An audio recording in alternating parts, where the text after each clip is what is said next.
te gadījās, mamma, viens pie tās tā arī varam ārā. Tas ir kājas, te būs ausis savu.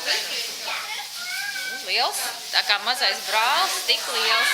Siens nāk no Ģelgavas novada Lielpukonas pagasta. Tur vēl joprojām mēs vācam vasarās sieniņu, lai būtu ko pabarot ziemā gotiņu.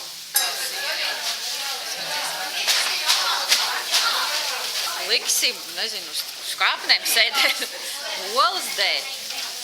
Ko viņš jau atnesīs? Kad atnesīs olas. Zilā. Zils olas gribi? 100. Arī 10. Kādas krāsas viņam ir? Nu, viņi tādi pelēcīgi tie zaķi šobrīd ir. Es vispār neesmu redzējis lieldienu zaķi. Nu, re, tad tev kaut kur jābrauc uz laukiem ciemos lieldienās. Bet tāpēc tu brauks uz lestiem, uz laukiem, jā, lai salasītu oliņus. Zaķis pie mums atnācis no Vācijas, jā, tieši tāpat kā visi tagad šokolādes zaķi vai ne, kas veikalos nopērkami. Tā tradīcija no Vācijas atnākusi. Mums tādu lieldienu zaķu kādreiz nemaz latviešiem nebija.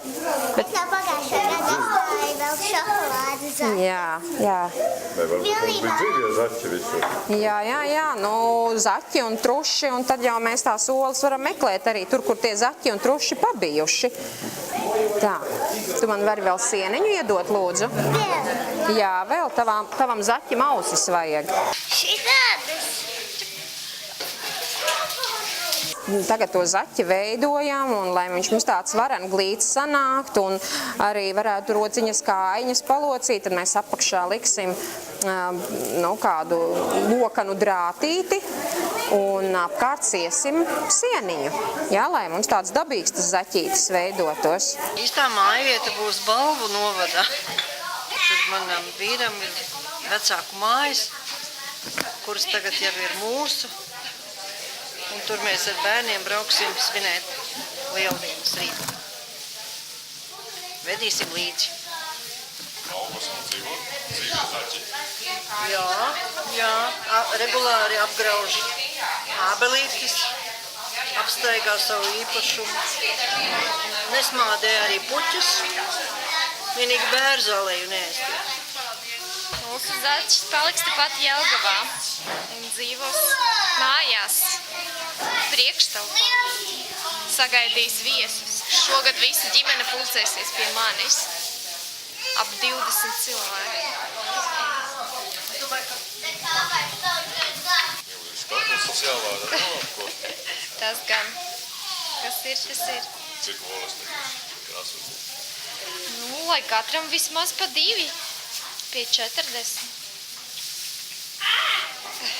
Ar dabīgiem materiāliem, kaut vai tās pašas populārās sīpolu mizas, vai ne? Jā, sīpolu miza novārījumā, bet marlītē, auduma gabaliņā es parasti vēl iesienu arī vēl papildus sīpolu mizas, arī iesienu svaigu zālīti, ziediņu, kaut kādas lapiņas, kas pļavā jau izdīgušas. No kas tur sanāks, kā tev šķiet? Ļoti smukas lapiņas tur nospiedīsies sanāks. Mēs vēl varam tai marlītē ielikt arī, piemēram, meleņu ievārījumu. Un tad sanāks smuki lilā ola tai vietā, tur, kur tas ir bijis.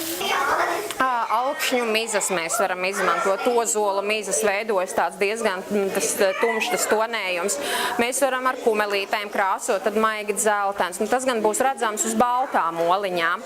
Un tieši tāpat tās varam jau lasīt arī bērzu pumpurus, ja tie bērzi mums tagad ārā būtu paplaukuši. Tad arī sanāk maigi zaļi dzeltena krāsiņa, vai ne? Varam iegrebt skaistu lieldienu rakstiņu, kādu zīmīti. Nu, kādas zīmītes? Tu pazīsti kādas etnogrāfiskās zīmītes? Līmes mācīs.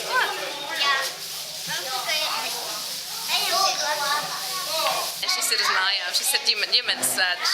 Deju kolektīvu nekāda darīšana šitien nav. Četlas.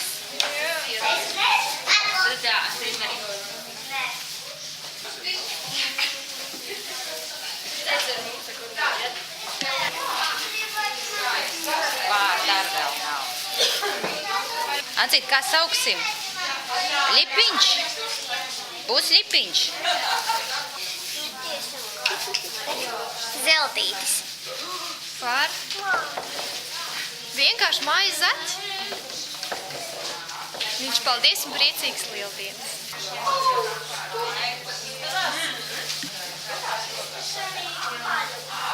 Daudz olas ēst, lai būtu ābels noteikti ir jāsakustina, jāizpurina, lai lieldienās vasarā ir daudz ābolu. Un priecīgs, laimīgs, saulains. Priecīgas lieldienas un kārtīgi izšūpojieties, ja? Ja.